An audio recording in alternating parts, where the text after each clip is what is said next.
চিরবিদায়ের জন্য প্রস্তুত ইরানের প্রয়াত সর্বোচ্চ নেতা আয়াতুল্লাহ আলী খামেনির মরদেহ। খামেনির জানাজার একদিন আগে থেকেই লাখো মানুষের ঢল তেহরানের রাস্তায়। খামেনির জানাজা শুধু একজন নেতাকে জাতির শেষ শ্রদ্ধা জানানোর অনুষ্ঠান নয়, এটি জাতীয় শক্তি, সামাজিক সংহতির বহিঃপ্রকাশ বলে মনে করছেন ইরানের সাধারণ জনগণ। এর আগে বৃহস্পতিবার খামেনির মরদেহ বহনকারী কফিনটি দক্ষিণ তেহরানের অনুষ্ঠানের স্থলে পৌঁছায়। সেখানে ইরানের বেশ কয়েকজন কর্মকর্তা তার প্রতি শেষ শ্রদ্ধা জানান। খামেনির এই জানাজা ও দাফন অনুষ্ঠান প্রতিবেশী দেশ ইরাক সহ 5টি শহরে অনুষ্ঠিত হবে। খামেনির জানাজায় অংশ নিতে 2 কোটিরও বেশি মানুষ তেহরানে আসতে পারেন বলে জানিয়েছে দেশটির রাষ্ট্রীয় টেলিভিশন IRIB।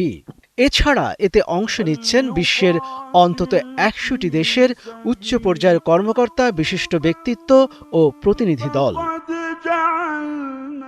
4 জুলাই তেহরানে গ্রান্ড মুসাল্লা প্রার্থনা চত্বরে খামেনির জানাজার মাধ্যমে এই অনুষ্ঠান শুরু হবে। এরপর 7 জুলাই কুমে ধর্মীয় অনুষ্ঠান অনুষ্ঠিত হবে।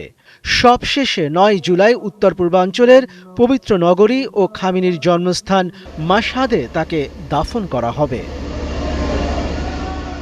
তবে আয়াতুল্লাহ আলী খামেনির জানাজায় অংশ নেবেন না তার ছেলে ও বর্তমান সর্বোচ্চ নেতা মুজতবা খামেনি। নিরাপত্তাজনিত কারণে এই সিদ্ধান্ত নেওয়া হয়েছে বলে জানিয়েছে ভারতে নিযুক্ত ইরানের বর্তমান নেতার প্রতিনিধি। এদিকে আয়াতুল্লাহ আলী খামেনির জানাজার নামাজে বিপুল মানুষের উপস্থিতি সন্ত্রাস, সহিংসতা ও দখলদারিত্বের বিরুদ্ধে একটি শক্তিশালী জবাব বলে মন্তব্য করেছেন দেশটির প্রেসিডেন্ট মাসুদ পেজেশকিয়ান। 36 বছর ধরে ইরানের সর্বোচ্চ নেতা হিসেবে দায়িত্ব পালন করা আলী খামেনি গত 28 ফেব্রুয়ারি যুক্তরাষ্ট্র ও ইসরায়েলের হামলায় প্রথম দিন নিহত হন। ওই হামলার পরই মধ্যপ্রাচ্যে যুদ্ধ শুরু হয়। মনিরুজ্জামান বাবু, 71।